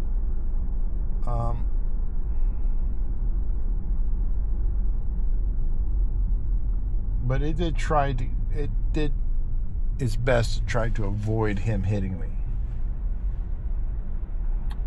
And of course, he tried to say I was turning with him and I cut him off. But he did not understand the Tesla has his dash cams that sees everything going on.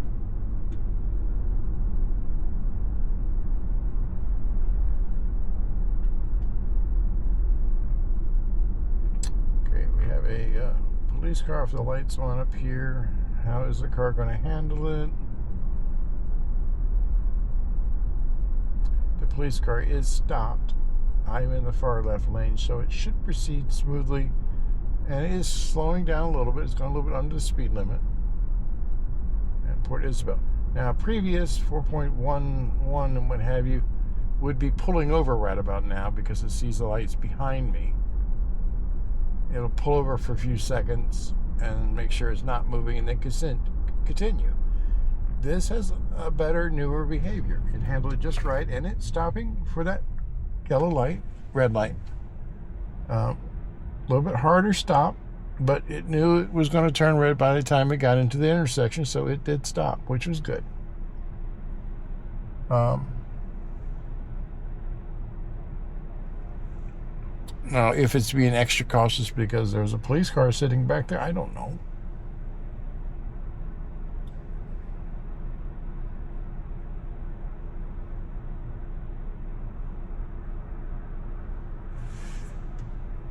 And I'm going to move this up to Mad Max, actually, because technically, once you get on the bridge here, it's technically 55 miles per hour. But they don't have a sign down here. That's not until you get to the top of the bridge. And so for the bridge here, at this beginning, I put for Mad Max. And then once I get to the top, I drop it down to chill.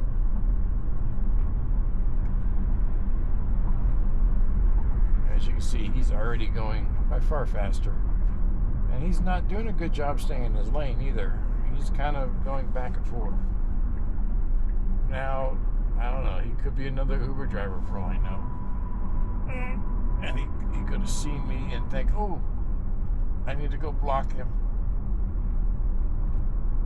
They do that, unfortunately. Take a look here. I got an Uber in Port Isabel. Not on the bridge. Couple over there.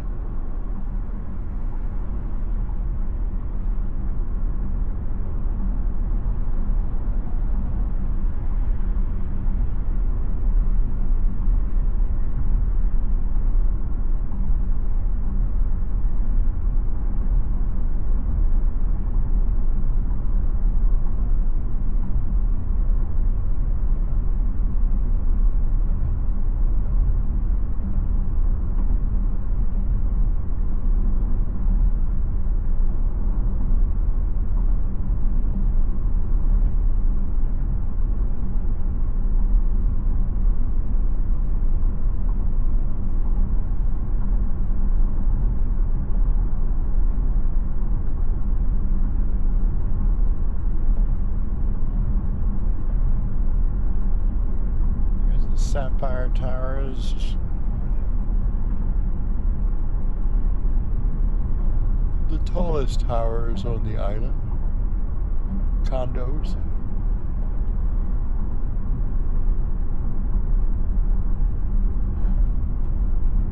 Right next door to Margaritaville.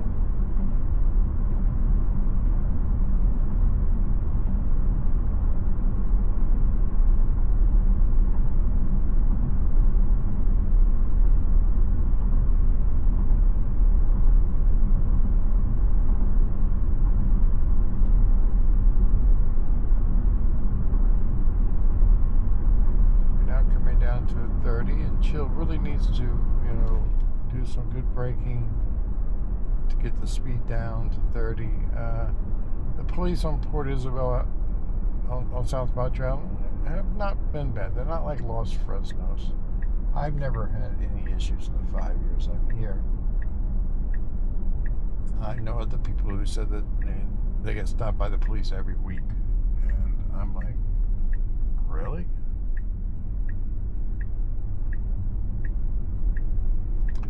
So I don't know. Maybe the police are actually secretly watching me very closely, and they don't want to pull me over because they don't want to spook me.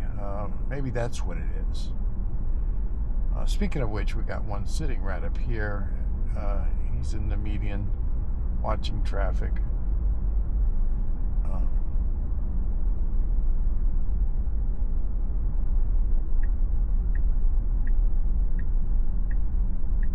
Looking for any of the drunk drivers out there.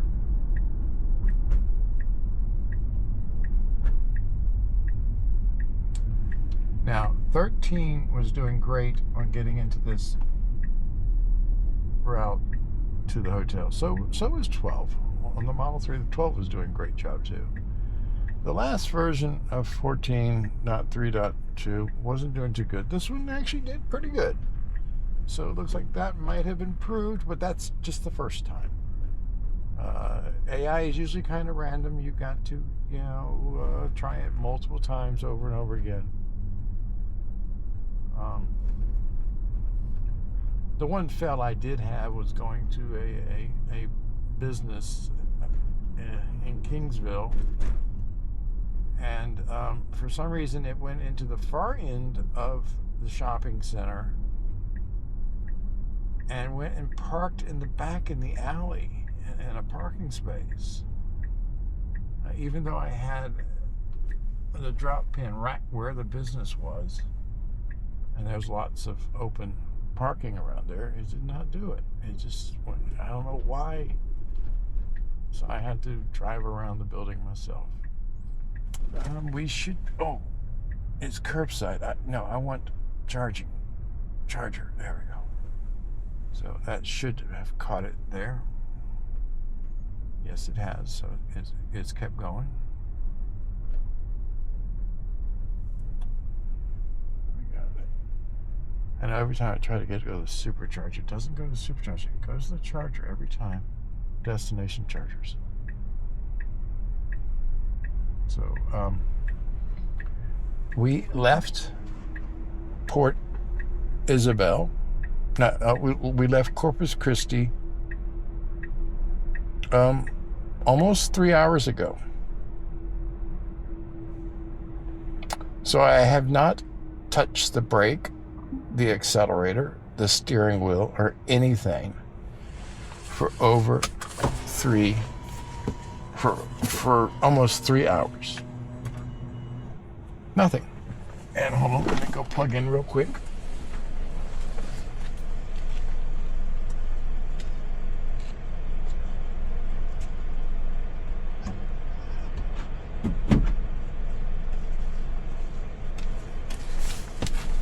So a complete 3-hour drive.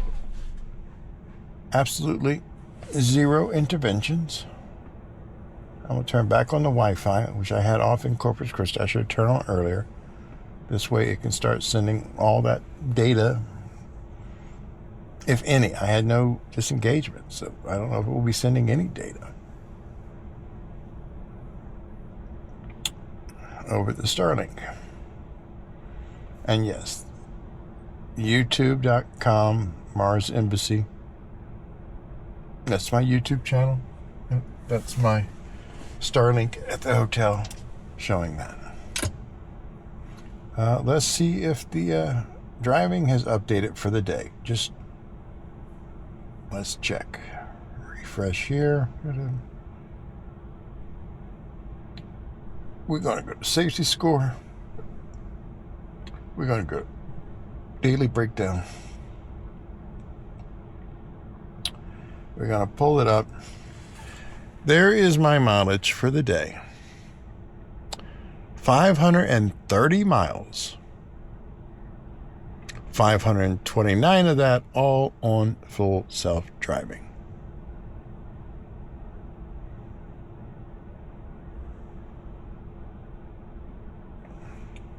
Zero interventions. I kind of don't count parking in the back lobby. That's an edge case. Every place else it parks just fine. Dropping people off at their house is the couple I did. Pulling into their driveway. It's been solid. Anyway, a like and subscribe would be nice. Kind words would be nice. Tell a friend a joke or tell a complete stranger a joke. Make somebody laugh somewhere.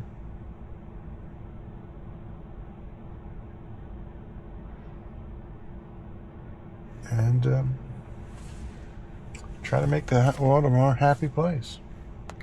Thank you. Have a good evening.